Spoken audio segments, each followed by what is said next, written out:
I describe it. Trailer homes turned upside down. The damage is unbelievable. At least 23 people are dead, including children, after a tornado carves a path of destruction in Alabama. This was a tornado outbreak, but the cold side of the storm is what brought snow conditions across the Northeast last night. We will do everything we can to get that evidence. We'll do everything we can to get whatever evidence. I think Congressman Nadler decided to impeach the president the day the president won the election. But the president was fighting back over Twitter. Presidential harassment by crazed Democrats at the highest level in the history of our country. Truth, facts, and reason are under assault. We are living through a full-fledged crisis in our democracy. The President of the United States himself said that you're not welcome back to America. I told him to study the legal system. I know I am an American citizen, and I know I have the right to come back. Straight to a Fox News alert, and it's not good. At least 23 people are dead, including children, after a tornado carves a path of destruction in Alabama. Morning to you. The number of victims, unfortunately, is expected to go up today. Search crews had to pause the rescue efforts last night simply because it was too dangerous to do that in the dark. The damage is set to be catastrophic, with homes destroyed. That's what you're looking at right there. This is southeastern Alabama here, about 100 miles southwest of Atlanta. The sheriff of Lee County down there says a tornado traveled along a state road, leaving a path of destruction and for at least a mile long and a quarter-mile wide. Now, one woman, listen to this, she's describing the moments the tornado hit her home. So I grabbed my dog and went and got in the closet, and I'm sitting there holding the door just in case, because it didn't close all the way. And a few minutes later, that's when I could hear all the wind and the house moving. It's just so terrifying here. President Trump did tweet about this. He says this to the great people of Alabama and surrounding areas: please be careful and safe. Tornadoes and storms were truly violent, and more could be coming. To the families and friends of the victims and to the injured, God bless you all. Now, violent storms also ripped through parts of Florida, South Carolina, and Georgia, where a twister, get this, tore through a church. Incredibly, though, left the pulpit standing. Amazing. Officials in Lee County are now using drones equipped with heat-seeking devices to scan the area for survivors. Guys? All right, Aisha, thank you very much for the live report. We're going to be going out to the zone coming up in the next hour. The Lee County, Alabama Sheriff, Jay Jones, is going to have a press conference very shortly. And here you can see some of the video that we've brought in via Twitter and other social media. The sheriff called the damage there catastrophic. And the sheriff had to call the state and ask for help because there were more bodies than his four-person office could handle. They were shortly met with 150 first responders sent from the state of Alabama to try to figure out how many people are under that rubble. Just incredible, too, when you see that footage, the massive devastation, when you hear numbers like 23 dead, including an 8-year-old girl. You know, many of us have known people who've suffered through tragedies of this kind. Mother Nature can be very tough. And just very glad to see the president tweeting on this, coming early on, stressing a message of unity, letting Alabama know that we are with them, and that, suggesting that he's prepared to help in any way that he can. Important message. Yeah, that might be his greatest base of support in Alabama. He's always had a great affection for the people of that state. Meanwhile, at 4 minutes after the hour, one of the most dynamic things about last weekend, despite where you might stand on the political aisle, would be the magnitude of the events. On one hand, you have the President of the United States in Hanoi, Vietnam, which is a story in itself, where 84% of the people view America favorably, doing something historic, meeting with Kim Jong-un for the second time for the Hermit Kingdom to be out and about. That is significant. The goal was to denuclearize this pariah state. The president was not able to pull that off, and it was round two, and he tried to put it in perspective. But upon further review after landing, he is angry. He is angry that while he was doing this, the Michael Cohen hearings were taking place front and center. Sure. In fact, we were talking about this in real time last week where, why is it that the Democrats chose to have the hearings with that man right there, 3 days of hearing, 1 day right in the middle of the week, publicly aired, as you see right there with Lanny Davis behind it. Why would they have that during the summit? Yeah. Well, the president tweeted out, and he was not happy about what happened. He said, for the Democrats to interview in open hearings a convicted liar and fraudster at the same time as the very important nuclear summit with North Korea is perhaps a new low in American politics. And here's the new part, and may have contributed to the walk. He's talking about where he walked out on Kim because it was a bad deal. Never done when a president is overseas. Shame, the president writes. Yeah, and Representative Kevin McCarthy following up right along with that, calling out the Democrats for holding Cohen hearings during Trump's Vietnam trip. Take a listen to what he had to say on this week. The president sitting in Vietnam talking with North Korea. The history has always been in the past with America that politics ends at the water's edge. No, they're having this hearing right then.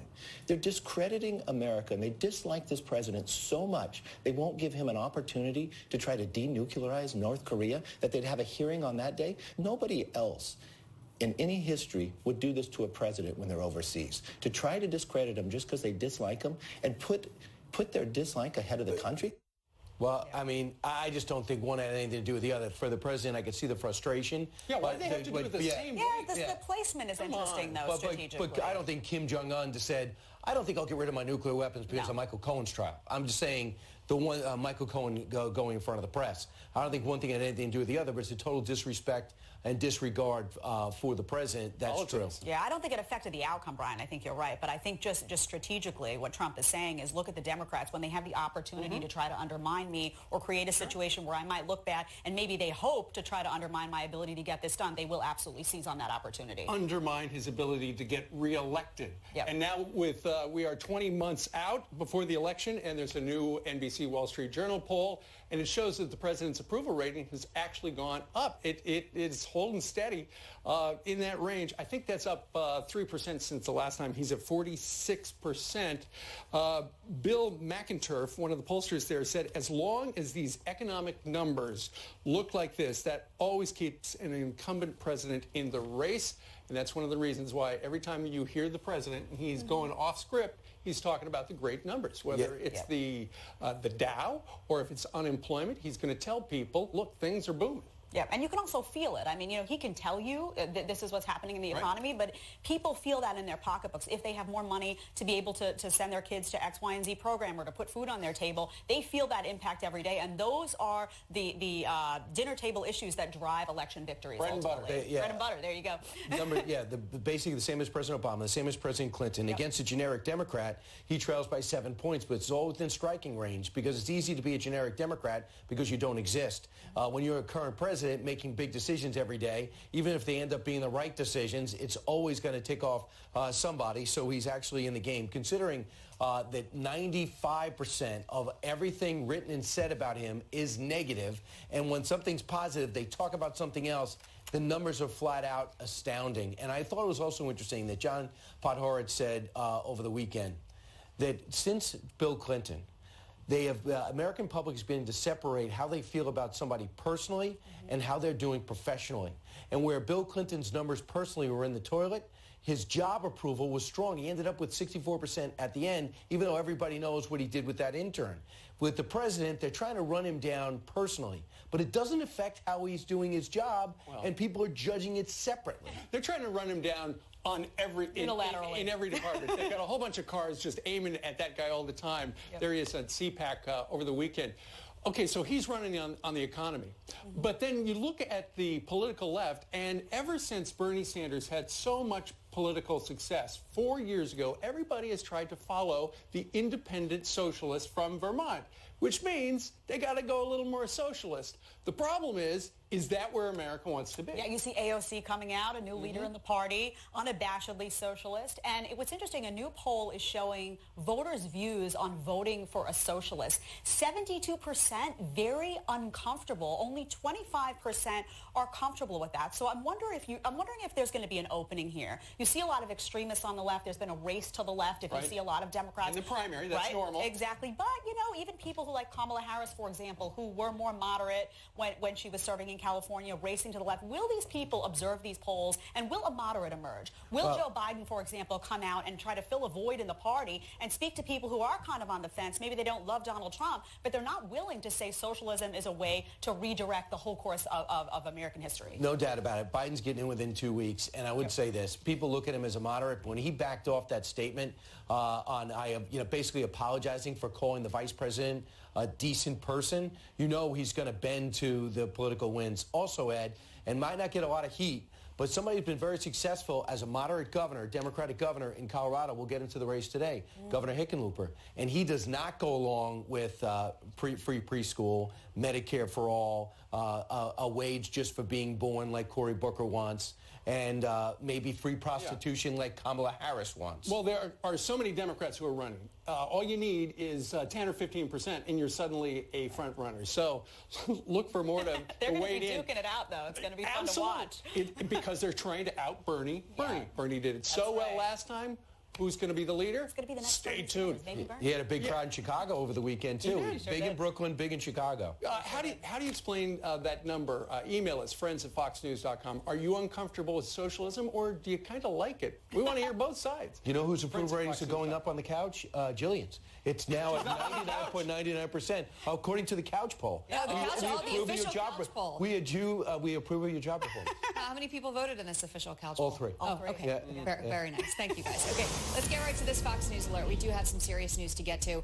4 Americans are dead after a helicopter crash in Kenya. Their local pilot was also killed. The U.S. Embassy has identified 3 of the victims as Anders Burke, Brandon Stapper, and Kyle Forte. The chopper went down on a remote island in a national park. Just last month, 3 Americans were killed in another plane crash in Kenya. The woman who left America to join ISIS could learn today if she's allowed to return. Attorneys for Hoda Muthana and Secretary of State Mike Pompeo are expected in court today. The Trump administration is fighting to keep her out and contests her claim she's a citizen. Here's her response. I would tell him to study the legal system because apparently I am allowed back. I have papers, I have citizenship. Muthana made her way to Syria in 2014. While there, she married 2 ISIS fighters and called for the death of American troops. A college softball player away at a game had no idea who was there to cheer her on. Watch this. Ladies and gentlemen, please welcome home First Lieutenant Charles Witkowski. Well, you heard it. First Lieutenant Charles Witkowski shocking his sister at her game at Kennesaw State University in Georgia. The aviation officer was stationed in Afghanistan for 8 months and came early to surprise his family. It's great. I guess they played against Hofstra. They supplied the video. And I would say that she won the game, Yeah. regardless of the outcome. Hands down. Thanks so much, Jillian. All right, coming up. Well, 23 people dead after a gigantic tornado carves a path of destruction in Alabama. We are live there as the sun comes up and the search for survivors continues. Plus, she called for ICE to be abolished. But what about Alexandria Ocasio-Cortez is saying now is even worse? A former ICE agent is up next. And 2 young sisters lost in the woods for 44 hours, reunited with their parents. Their incredible survival story coming up on this Monday, Fox and Friends. All right, here we go. Congresswoman Alexandria Ocasio-Cortez has vowed in the past to defund and abolish ICE. Now she's doubling down on her attacks on Twitter by saying this: if you're mad that I think people should know when Dems vote to expand ICE powers, then be mad. ICE is a dangerous agency with zero accountability, widespread reporting of rape, abuse of power, and children dying in DHS custody. Having a D next to your name doesn't make that right. Our next guest says the movement to abolish ICE is both naive and irresponsible. Here to weigh in is that person, former ICE agent himself up until 2015, Mark Kelly. Mark, how does that tweet bother you? Yes, it does. I mean, the allegations are scurrilous. It's, there is accountability with ICE. There's accountability within the agency, outside the agency. So the idea that ICE operates without any parameters or oversight is, dare I say, ridiculous. Without ICE, where is the interior going to be kept safe for illegals amongst us, for companies abusing? Who's going to do it? It's ICE. ICE is the only agency that has that kind of authority, and ICE is complementary to the Border Patrol and Customs and Border Protection. We work hand in hand, glove in glove, to combat illegal aliens, drug smuggling, human trafficking, human rights violations. It's all. ICE does more than immigration enforcement to begin with. I know to a degree you're a little astounded that there's a movement amongst one party to abolish ICE, damage ICE. What is it like on the street when you talk to your men and women who do this job that you used to do with this backlash suddenly? Well, they feel frustrated. They feel upset.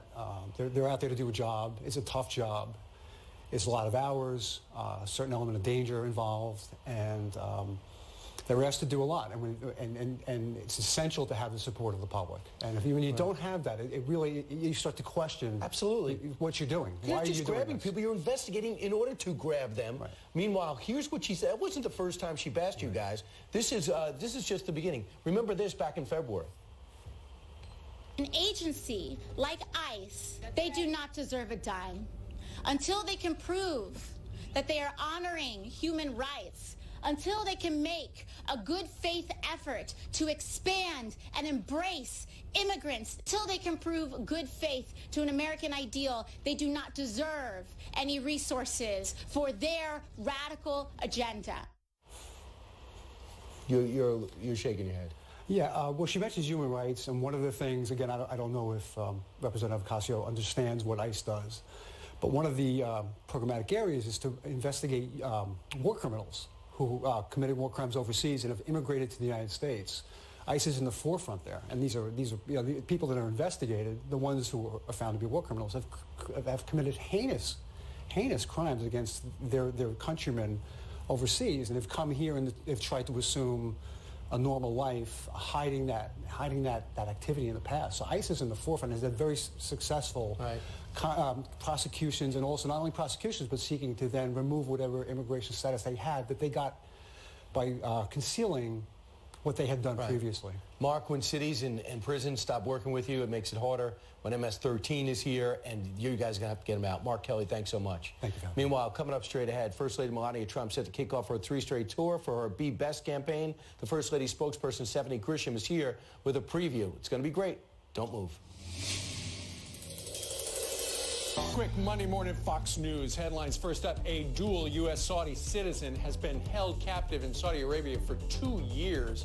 U.S. officials confirming that the doctor, Walid Fidahi, is detained after his family claimed he's being tortured. Fidahi gained citizenship while studying in the United States before returning to his native country to found a hospital in the year 2006.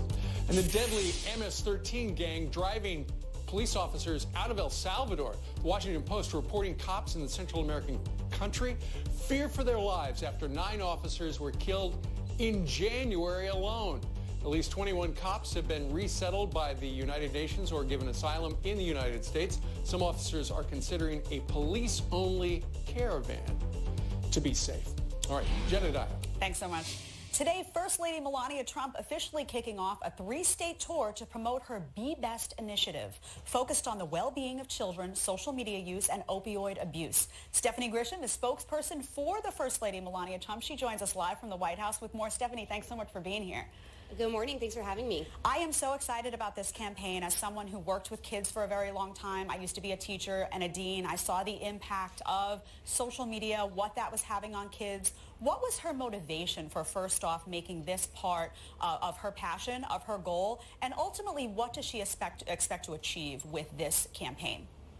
Well, she's a mother herself, first and foremost, so she understands the importance of social media and the impact it has on children as they're growing up. So that was something that she wanted to make sure she included in her Be Best campaign, which is one of the 3 pillars. As you guys said, it's well-being, social media, online safety, and good character. Now, one of the things I like about the campaign is that the goal is to enable parents. There are a lot of programs out there that parents can better utilize, giving parents more control about what's going on in their kids' lives when it comes to social media, navigating this new tech space. How do you see that impacting the ability of parents to basically look at this new emerging technical sphere and say, you know what, this is impacting my kids in a positive way, this is maybe more negative, let me get some control of this new stuff that we're not so ready for just yet? Yeah, so in this last year, as Be Best has been launching, we've learned a lot ourselves in the East Wing, and there are so many programs and applications out there for parents to be able to help their children navigate social media, but also to be able to turn things off so that everybody can have dinner together. So our second stop, which is in Seattle, near Seattle, Washington, will be a tech company, and Mrs. Trump is going to get a tour and get some demonstrations on applications just like that. And then as we move through Be Best, we're hoping that we can help promote some of those that look like they're going to be really successful to help parents and kids. That's a really important step, actually, to me, is reaching out to the tech companies, because a lot of people feel like, you know what, this is 2019. This is what's happening. You can't avoid the technology, but you have to empower people, empower parents to make this space a more healthy, better space for children. And I don't know that you can do that without involving the tech companies in some way. Exactly. So kudos to her for that. Does she get any, I know a lot of people ask you about when it comes to, you know, obviously this is a program geared toward children, but adults could use some help in this sphere as well. Many of us fall into that social media madness. Does she ever get people saying to her, hey, listen, once you're done sort of addressing this with kids, do you ever think about expanding it out to the adult community and how they utilize social media? Well, I would argue that children are going to be adults. That's our next generation. So she's starting with them. And by the time they grow up, we're going to have a really great, responsible, happy, kind online world. Yeah. She is no stranger to, you know, online bullying and negativity, but she's focused on Be Best and helping children. I want to ask you about that, actually, about social media bullying that comes at the First Lady quite frequently. She had put up a post that caught my attention related to Women's History Month, and she had said something very benign. Women's History Month is an opportunity for our country to celebrate our history and challenge women everywhere to continue being strong, resilient leaders in all that they do. Now, that I said, wow, that's a great message, a unifying message. And when you looked at the thread that came at her, she was called every name in the book. People were criticizing her for not saying enough related to women. Some were saying she said too much. So I'm just curious, as she launches this Be Well campaign, does this stuff affect her? Does she look at this and say, wow, I'm on the right track. I really need to help kids? Because if it's written at me in this way and affects me this way, I can't imagine what it does to young people. It doesn't affect her. Mrs. Trump is very, very strong. There's a lot of noise out there. She knows that. She's focused on helping children. She wants to help them with their well-being. She wants to teach them about social media, and she wants to help them, you know, learn about opioids and the dangers. So she's very focused on that, and nothing else really matters. Also a great point you bring up about the opioids, not to minimize that at all. I'm just, you know, social media, I see what's happening to people. And I got to tell you, I give her a lot of credit. I am not as good at ignoring those comments. So she handles that bullying quite well. Give her our best, please, Stephanie. And thank you so much for being here. Thank you for having me. Have a great day. You too. Stop us if you've heard Congressman Adam Schiff say this before. Ample evidence of collusion. The core issue in Mueller's investigation, that core issue is collusion. Oh, boy. Well, we've got Dan Bongino, and he says no one should take Schiff seriously anymore. He's joining us next. And imagine seeing this while driving through the mountains. The highway avalanche caught on camera. Whoa!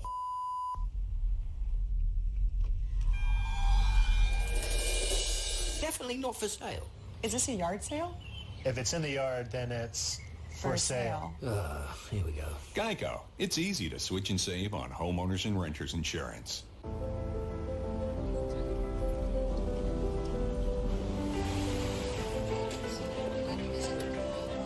Purdue University Global. There's no limit to what you can achieve. And now there's no limit to how. A public online university for working adults that's within your reach. Apply now at purdueglobal.edu. You can't just inherit 4,000 acres. Dad, I'm not saying... The taxes. Amanda, you'd get killed on the taxes. I was going to say, there's a way I can buy the business. We set up a trust, and that's how we transfer the stock. But the estate taxes? There are no estate taxes. And you keep getting paid, same as before. Let's run this by BDO. It was their idea. People who know BDO. I'm just a normal person who got an awful skin condition. With uncontrolled moderate to severe eczema or atopic dermatitis, you feel like you're itching all the time. And you never know how your skin will look. Because deep within your skin, an overly sensitive immune system could be the cause. So help heal your skin from within with Dupixent. Dupixent is not a steroid, and it continuously treats your eczema even when you can't see it. At 16 weeks, nearly 4 times more patients taking Dupixent saw clear or almost clear skin compared to those not taking it, and patients saw a significant reduction in itch. Do not use if you are allergic to Dupixent. Serious allergic reactions can occur, including anaphylaxis, a severe reaction. Tell your doctor if you have new or worsening eye problems, including eye pain or changes in vision. If you are taking asthma medicines, do not change or stop your asthma medicine without talking to your doctor. Help heal your skin from within. Ask your eczema specialist about Dupixent. Remember that degree you got in taxation? Of course you don't, because you didn't. Your job isn't doing hard work. It's making them do hard work and getting paid for it. Snap and sort your expenses to save over $4,600 at tax time. QuickBooks, backing you. I think I finally found my hallelujah. I've been waiting for this moment. Book now and enjoy free unlimited open bar and more. Norwegian Cruise Line. Feel free.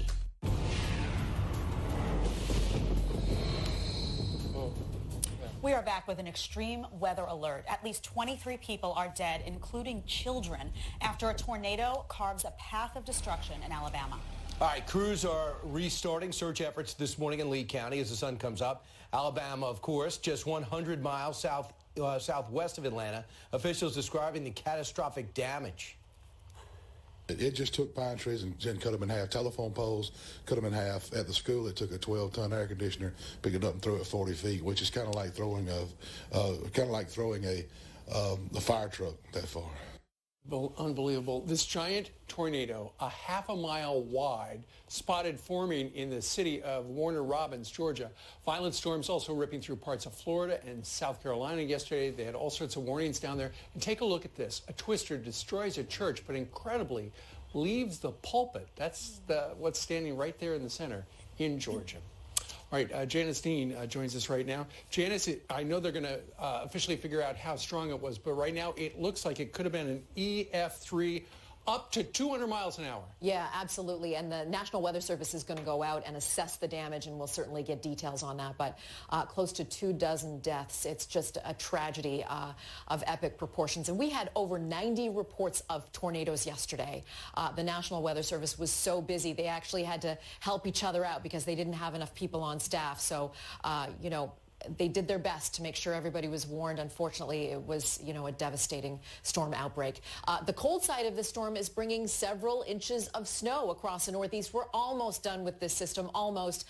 It's going to exit the coastline. However, I want to make mention that behind it, very cold air. So the snow is going to melt, and then we're going to perhaps see a flash freeze on the roadways, and that's going to cause many problems for folks that are traveling. So just be aware of that, not only for the Northeast across the Great Lakes, and the upper Midwest, where we are going to flirt with record cold temperatures for the month of March. So here are your current temperatures, below zero in a lot of these areas, and with the wind chill, again, like minus 24, minus 25, minus 41 in parts of Iowa. So this is very, potentially dangerous as well across portions of the northern plains, the upper Midwest, down towards the central plains. And that cold air really sinking as far south as the Gulf Coast, with only a daytime high of 44 in Houston today, 46 in Atlanta, 40 here in New York. So a quieter forecast, but my goodness, the devastation across the Southeast.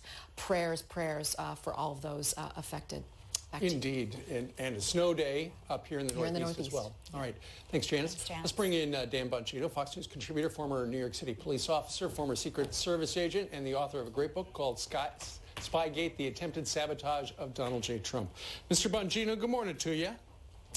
Hey, good to see you guys on this Monday. Thank you very much. Well, it sounds like the Michael Cohen hearing last week was just a preview of coming attractions, because the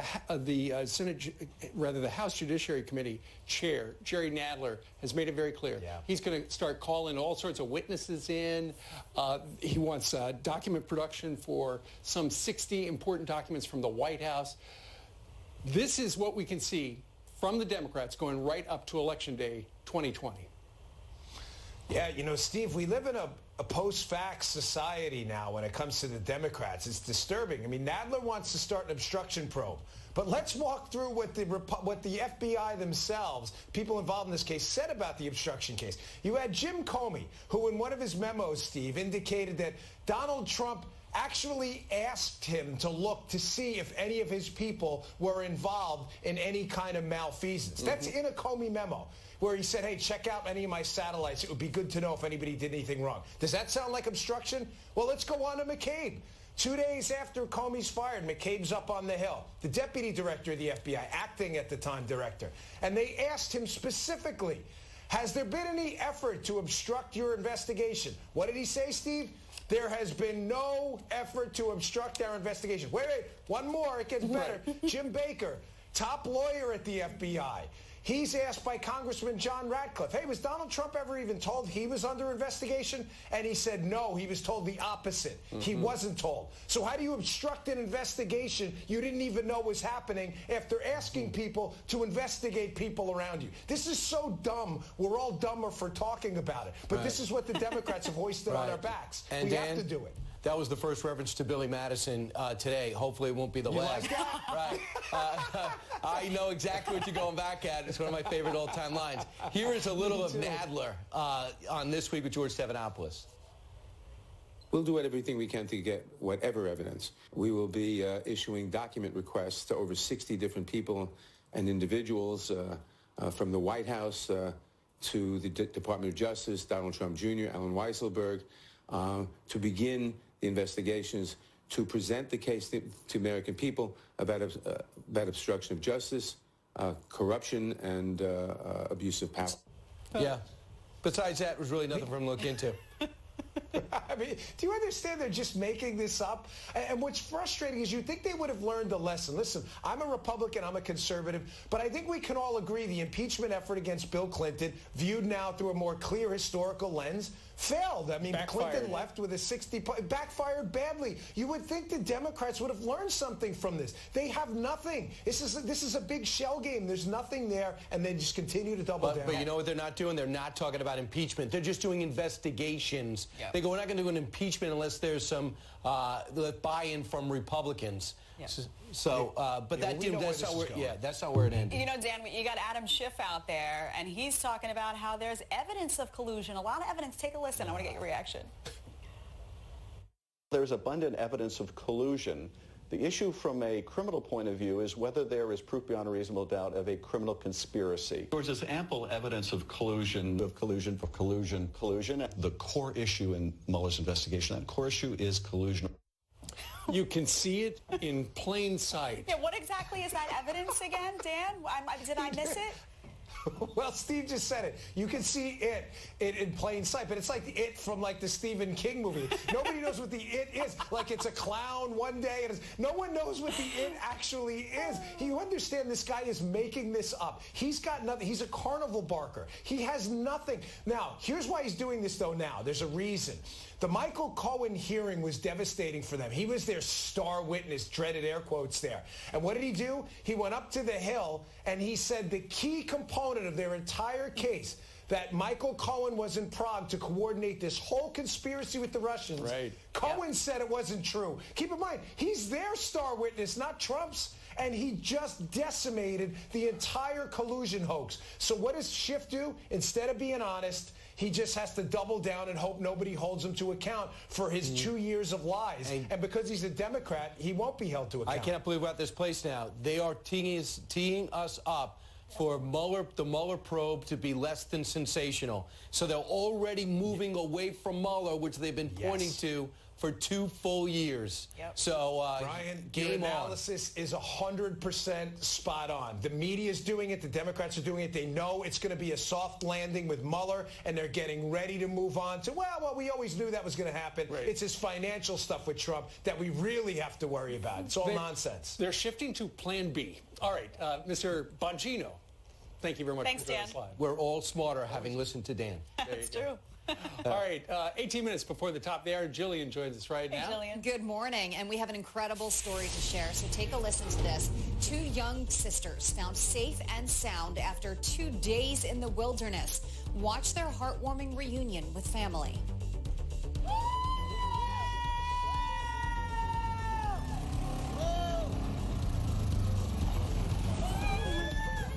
Well, that right there is when crews found 8-year-old Leia Carrico and 5-year-old sister Caroline more than a mile away from their Northern California home after wandering away on Friday.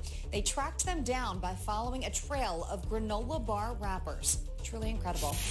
An avalanche barrels down on a Colorado mountainside right towards a highway, and the incredible moments are caught on camera. Got it?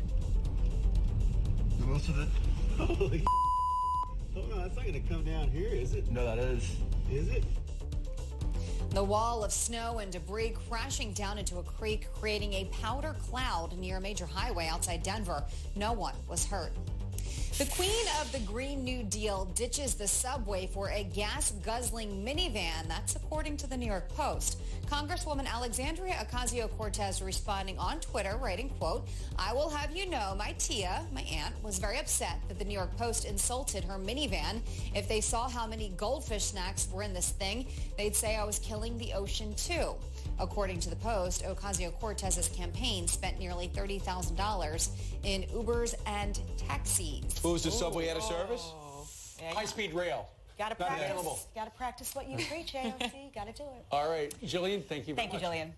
23 people dead after a gigantic tornado carves a path of destruction in Alabama. We are live there with a look at the damage as the search for survivors continues. Coming up next. Plus, take a look at the lineup. We've got Trey Gowdy, Alan Dershowitz, Larry Elder, and Bill Bennett. Plus you on this Monday morning. You're watching Fox and Friends live from a snowy.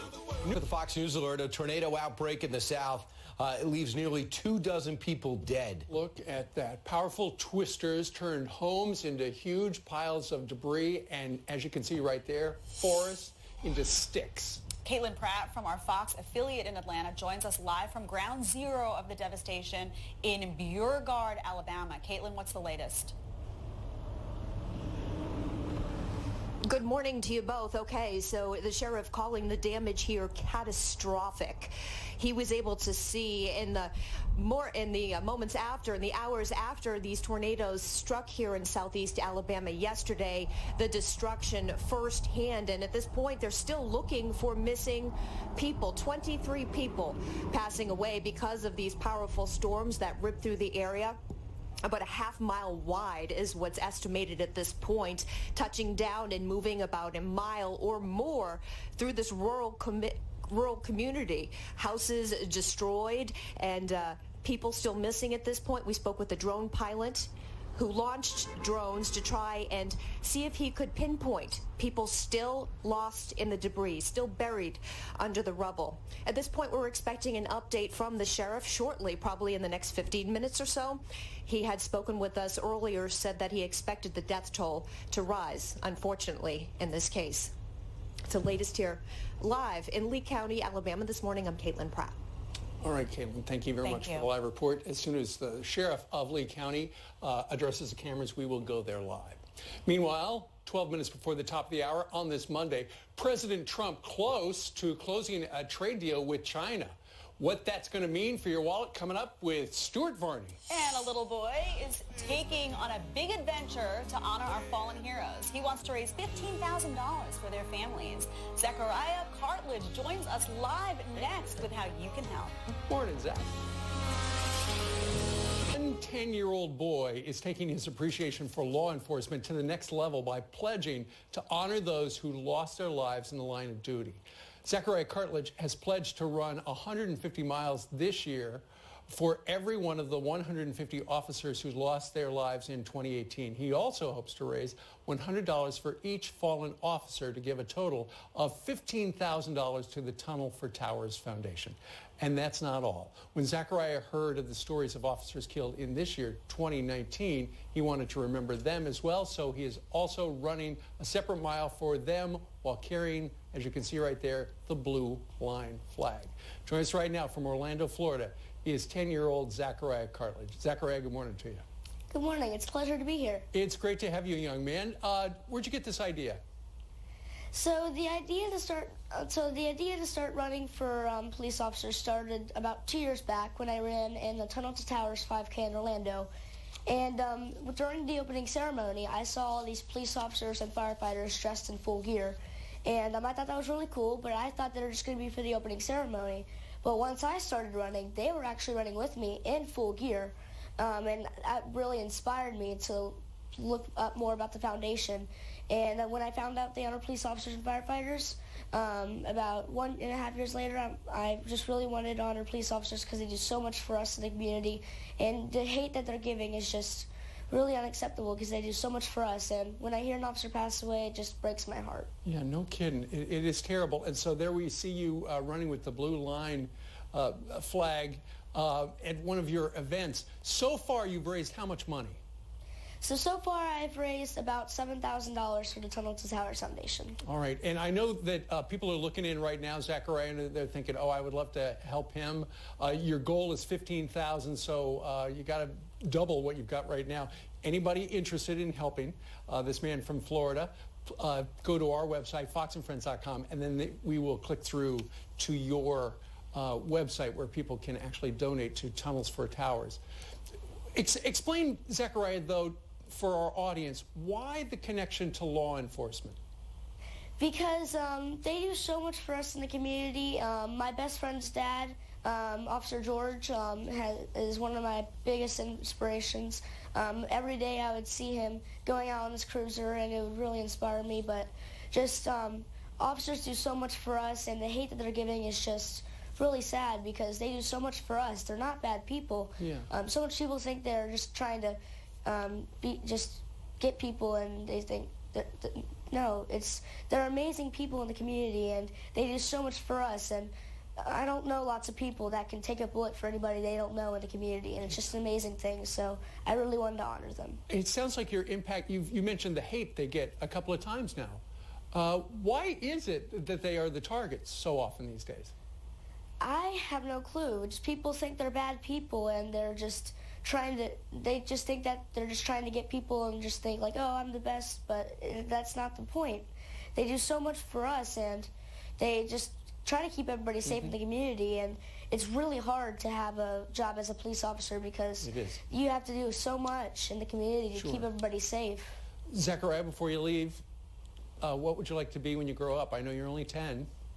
I've been considering being a police officer, but I don't think I have the bravery, like I said, to be a police officer. My main passion is to be a professional soccer player or an Olympian runner. But also, the Tunnel to Towers Foundation, what they do is they honor police officers, firefighters, and military members. They build smart homes for our most catastrophically injured service members and pay off the mortgage for our fallen Gold Star heroes and fallen first responders and families with small children. That's right. And in fact, last night, I met up with the CEO of the Tunnel to Towers Foundation, Frank Siller, and the Baxter family. And Officer Baxter lost his life in 2017 and was a father and a husband. Yes. And they're paying off the mortgage for them today, and it was a beautiful family, and it was really cool to meet up with them, and I got to learn more about them. Well, there you go. But it was a really cool experience, and I love raising money for them because it's really cool what they do. It really is. All right, Zachariah, thank you very much. Once again, if anybody would like to donate to Tunnels for Towers through Zachariah, go to our website, foxandfriends.com. All right, Zachariah, thank you very much for joining us today. Thank you. You too. Bye. Bye-bye. We'll be right back.